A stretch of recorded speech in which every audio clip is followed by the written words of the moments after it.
BJP ఖాతాలో మరో రాష్ట్రం పడింది. ఎన్డీఏ ఖాతాలోనైతే 2 రాష్ట్రాలు పడ్డాయి. లోక్సభ ఎన్నికలతో పాటు జరిగిన 2 రాష్ట్రాల అసెంబ్లీ ఎన్నికల్లో కూడా ఆంధ్రప్రదేశ్, ఒరిస్సాలో ఎన్డీఏ గెలిచింది. ముఖ్యంగా బీజేపీ ఒరిస్సాలో గెలవడం అనేది కీలకం.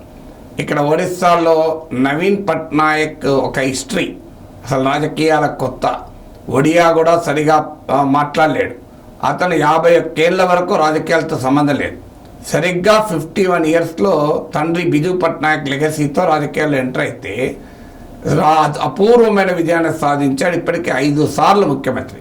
ఈసారి కనుక ఎన్నికైతే 6వసారి అయితే దేశంలోనే అత్యధిక సార్లు ముఖ్యమంత్రి అయిన రికార్డు నెలకొల్పేవారు. కానీ ఆయన 24 ఇయర్స్ అవిచ్ఛిన్నంగా ఒరిస్సా రాష్ట్రాన్ని పాలించాడు. ఒరిస్సాలో పేదరికము, దారిద్రము తాండవించినా కూడా Naveen Patnaik was the most popular chief minister. అలాంటి నవీన్ పట్నాయక్ను ఓడించి భారతీయ జనతా పార్టీ ఒరిస్సాలో అధికారంలోకి వచ్చింది. సో ఒరిస్సా అసెంబ్లీలో 147 సీట్స్, 147 స్థానాలుంటే 78 తెచ్చుకున్నారు. అంటే జస్ట్ స్వల్పంగా మెజార్టీతో బీజేపీ అధికారంలోకి వస్తోంది. ఇక్కడ బిజు జనతాదళ్ 51 సీట్లకే పరిమితమైంది. కాంగ్రెస్ పార్టీ బాగా బలహీనపడ్డది. వాస్తవంగా ఒరిస్సాలో బిజు జనతాదళ్ బీజేపీకి పరోక్షంగా మిత్రపక్షం. వైఎస్ఆర్ కాంగ్రెస్ లాగా బిజు జనతాదళ్ కూడా ఈ 5 ఏళ్ళు బీజేపీకి మద్దతు ఇస్తూనే ఉంది. 2009 వరకు కూడా బిజు జనతాదళ్ బీజేపీ మిత్రపక్షాలే. 1997లో పార్టీ పెట్టినప్పటి నుంచి మీకు 2009 వరకు మిత్రపక్షాలే. 2009లో బీజేపీ, బిజు జనతాదళ్ విడిపోయాయి. ఆ తర్వాత 2014 నుంచి మోడీ వచ్చాక అన్డిక్లేర్డ్ అలైగానే బిజు జనతాదళ్ ఉంటూ వచ్చింది. వైఎస్ఆర్ కాంగ్రెస్తో పాటు ఇటీవల అవిశ్వాస తీర్మానం పెట్టినప్పుడు కూడా బీజేపీకి అనుకూలంగా ఓటేశారు. అందువల్ల బీజేపీ, బీజేడీ 2 మెయిన్ పార్టీలు పరస్పరం సహకరించుకున్నాయి అన్నదాన్ని కాంగ్రెస్ ఎక్స్ప్లాయిట్ చేయలేకపోయింది. కాంగ్రెస్ 3వ ప్లేయర్గా కూడా బలంగా నిలబడలేకపోయింది. ఇక్కడ కాంగ్రెస్ ఓన్లీ 14 సీట్స్ వచ్చాయి. సో బీజేపీ గెలవటానికి ప్రధానమైన ఫ్యాక్టర్స్ నవీన్ పట్నాయక్ హెల్త్ను ఒక పెద్ద ఇష్యూ చేశారు. నవీన్ పట్నాయక్ ఏజ్ అండ్ హెల్త్ను ఏకంగా ఇష్యూ చేసి దాన్ని ఒడియా ఐడెంటిటీతో లింక్ చేశారు. ఒరిస్సాలో గనక ఇప్పుడు నవీన్ పట్నాయక్ గెలిస్తే ఆయన ఆరోగ్యం బాగాలేదు గనక, వయసు 77 ఏళ్ళు వచ్చింది కనుక ఆయన ప్లేస్లో వికే పాండ్యన్ అనే తమిళ్ ఐఏఎస్ ఆఫీసర్, తమిళనాడుకు చెందినటువంటి ఐఏఎస్ అధికారి, ఆయన సీఎం అవుతాడు అనే అంశాన్ని ముందుకు తెచ్చారు.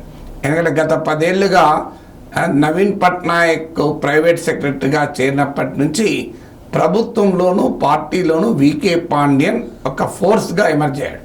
రాజ్యాంగేతర శక్తిగా ప్రత్యర్థులు విమర్శించేవారు. ఇటీవల ఆయన ప్రత్యక్ష రాజకీయాల్లోకి వచ్చాడు. ఐఏఎస్కు రాజీనామా చేసి బిజు జనతాదళ్ నాయకుడిగా ఎమర్జ్ అయ్యాడు. సో ఆయన క్లియర్గా నవీన్ పట్నాయక్ వారసుడిగా ముఖ్యమంత్రి పదవికి బీజేడీ అభ్యర్థి అయ్యాడు. సో బిజు జనతాదళ్ గెలిచి ఉంటే నవీన్ పట్నాయక్ మళ్ళీ సీఎం అయితే ఆయన పదవీ కాలంలోనే బహుశా వికే పాండ్యన్కు ట్రాన్సిషన్ అయ్యేదేమో. కానీ భారతీయ జనతా పార్టీ దాన్ని ఒక ఆయుధంగా మార్చింది. ఆ ఆయుధంగా మార్చి ఆఖరికి ఎమోషనల్ శ్రీ జగన్నాథ్ టెంపుల్లోని రత్నభండార్ కీస్ మిస్ కావడానికి కూడా తమిళ్తో లింక్ పెట్టారు. సో దాని మూలాలు తమిళ్లో ఉన్నాయని. సో ఇండైరెక్ట్గా వికే పాండ్యన్ ఉద్దేశించి, సో ఆ వికే పాండ్యన్ ఫ్యాక్టర్ను ఒడియా ఐడెంటిటీని రౌజ్ చేయడానికి ఒక ఎమోషనల్ ఫ్యాక్టర్గా బీజేపీ సమర్థవంతంగా వాడుకుంది. దానికి తోడు నవీన్ పట్నాయక్ ప్రభుత్వం పట్ల 24 ఏళ్ళ ప్రభుత్వం అంటే యాంటీ ఇన్కంబెన్సీ సహజంగానే ఉంటుంది. సో ఆ యాంటీ ఇన్కంబెన్సీకి తోడుగా వికే పాండ్యన్ అంశం తీసుకొని తమిళ్ ఐడెంటిటీ, ఒడియా వర్సెస్ తమిళ్ అనేటువంటి ఒక నరేటివ్ని బిల్డ్ చేసి, వాస్తవంగా పాండ్యన్ సతీమణి ఒడియా అమ్మాయి, ఆమె కూడా ఐఏఎస్ అధికారి. కానీ అది దాన్ని ఒక ప్రధానమైన అంశంగా మలచి ఎన్నికల్లో గెలవడానికి ప్రయత్నం చేసింది. అందులో సక్సెస్ అయినట్టు కూడా కనబడుతోంది. అంటే కాంగ్రెస్ రివైవ్ కాకపోవడం, బిజు జనతాదళ్ ప్రభుత్వం పట్ల వ్యతిరేకత ఉండడం, పాండ్యన్ పైన అటాక్ పెట్టడం ద్వారా ఒడియా ఐడెంటిటీని రౌజ్ చేయడం, ఇవన్నీ కూడా బీజేపీకి లాభమయ్యాయి. వాస్తవంగా బీజేపీకి ఇక్కడ కమ్యూనల్ పాలిటిక్స్ నడిపే అవకాశం లేదు. ఎందుకంటే హిందూ ముస్లిం అనే పాలిటిక్స్ ఇక్కడ నడవవు. ఎందుకు నడవవు అంటే ఇక్కడ 2% ముస్లిమ్స్, అది కూడా కేంద్రపారా, కటక్ లాంటి కొన్ని టౌన్స్కే పరిమితం. ఇక్కడ రామాలయం ఇష్యూ కూడా పెద్ద ప్రభావం చూపదు. ఎందుకంటే అయోధ్య రాముల వారి కన్నా ఇక్కడ పూరి జగన్నాథుడు పట్ల భక్తి శ్రద్ధలు ఎక్కువ. అందువల్ల పూరి జగన్నాథుడు ఒడియా ఐడెంటిటీతో లింక్. అందుకే నిన్న నరేంద్ర మోడీ రిజల్ట్స్ తర్వాత బీజేపీ ఆల్ ఇండియా ఆఫీస్లో మాట్లాడుతూ జై జగన్నాథ్ అన్నాడు, జై శ్రీరామ్ అనలే, భారత్ మాతాకి జై అన్నాడు, తర్వాత జై జగన్నాథ్ అన్నాడు. సో అందువల్ల ఇక్కడ ఒడియా ఐడెంటిటీతో ఉన్న పూరి జగన్నాథ్ టెంపుల్తో ఉన్న లింక్ వల్ల ఇక్కడ రామాలయం ఇష్యూ కూడా పెద్ద ప్రభావం చూపదు. అయినా కూడా బీజేపీ గెలవగలిగింది.